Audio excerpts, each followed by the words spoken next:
ವಿಧಾನಸೌಧದಲ್ಲಿ ಜಂಟಿ ಅಧಿವೇಶನ ಉದ್ದೇಶಿಸಿ ಭಾಷಣ ಮಾಡಬೇಕಿದ್ದ ರಾಜ್ಯಪಾಲ ಥಾವರ್ ಚಂದ್ ಗೆಹ್ಲೋಟ್ ಒಂದೆರಡು ಮಾತಲ್ಲಿ ಶುಭ ಕೋರಿ ವಾಪಸ್ ಹೋಗಿದ್ದಾರೆ. ಬಿಜೆಪಿ ಕನ್ನಡಿಗರನ್ನ ಅವಮಾನಿಸುವ ಪ್ರಕ್ರಿಯೆ ಮುಂದುವರೆದಿದೆ. ಸಾಂಸ್ಕೃತಿಕವಾಗಿ, ಆರ್ಥಿಕವಾಗಿ ಮತ್ತು ಆಡಳಿತಾತ್ಮಕವಾಗಿ ಕನ್ನಡಿಗರನ್ನ ಮತ್ತು ಕರ್ನಾಟಕವನ್ನ ಕಡೆಗಣಿಸಿ ಶೋಷಿಸಿದ್ದ ಬಿಜೆಪಿ ಈಗ ಮತ್ತೊಂದು ಹೆಜ್ಜೆ ಮುಂದೆ ಹೋಗಿ ರಾಜ್ಯಪಾಲರ ಮೂಲಕವೇ ಕನ್ನಡಿಗರನ್ನ ಅವಮಾನಿಸಿದೆ ಎಂದು ಸಚಿವ ಪ್ರಿಯಾಂಕ್ ಖರ್ಗೆ ಕಿಡಿಕಾರಿದ್ದಾರೆ.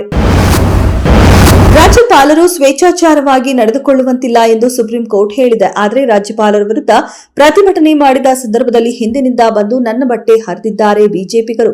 ಮುಂದಿನಿಂದ ಬರುವ ಶಕ್ತಿ ಇಲ್ಲ, ಹಿಂದಿನಿಂದ ಬಂದು ಹರಿದಿದ್ದಾರೆ. ರಣಹೇಡಿಗಳು ಹಾಗೂ ಬ್ರಿಟಿಷರ ಬೋಟ್ ನೆಕ್ಕಿದವರು ಕರ್ನಾಟಕದ ಹೆಸರಿಗೆ ಮಸಿ ಬಳಿಯುವ ಕೆಲಸ ಮಾಡುತ್ತಿದ್ದಾರೆ ಎಂದು ವಾಗ್ದಾಳಿ ನಡೆಸಿದರು.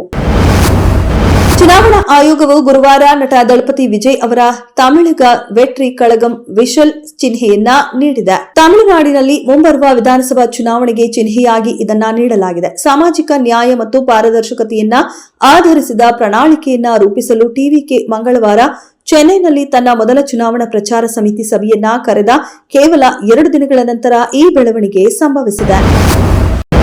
ಸಾಂಸ್ಕೃತಿಕ ರಾಜಧಾನಿ ಮೈಸೂರಿನ ಬಳಿಕ ಬೆಂಗಳೂರಲ್ಲೂ ಪ್ರವಾಸಿಗರಿಗೆ ಲಂಡನ್ ಮಾದರಿಯ ಬಸ್ ಸೇವೆ ನೀಡಲು ಕೆಎಸ್ಟಿಡಿಸಿ ಮುಂದಾಗಿದೆ. ಪ್ರವಾಸೋದ್ಯಮ ಅಭಿವೃದ್ಧಿ ನಿಗಮವು ನಗರದ ಪ್ರಮುಖ ಸ್ಥಳಗಳನ್ನು ವೀಕ್ಷಿಸಲು 3 ಬಸ್ಗಳನ್ನು ಪರಿಚಯಿಸಿದ್ದು ಅದಾಗಲೇ ಅವುಗಳಿಗೆ ಚಾಲನೆಯೂ ಸಿಕ್ಕಿದೆ. ಬೆಂಗಳೂರಿನ ಪ್ರವಾಸೋದ್ಯಮವನ್ನು ಹೆಚ್ಚಿಸುವ ಉದ್ದೇಶದಿಂದ ಈ ಬಸ್ಗಳ ಓಡಾಟ ಆರಂಭಿಸಲಾಗಿದ್ದು ಐಷಾರಾಮಿ ಬಸ್ನಲ್ಲಿ ಕೂತು ನಗರದ ಅಂದ ಆಸ್ವಾದಿಸುವ ಅವಕಾಶವನ್ನ ಪ್ರಯಾಣಿಕರಿಗೆ ಒದಗಿಸಲಾಗಿದೆ.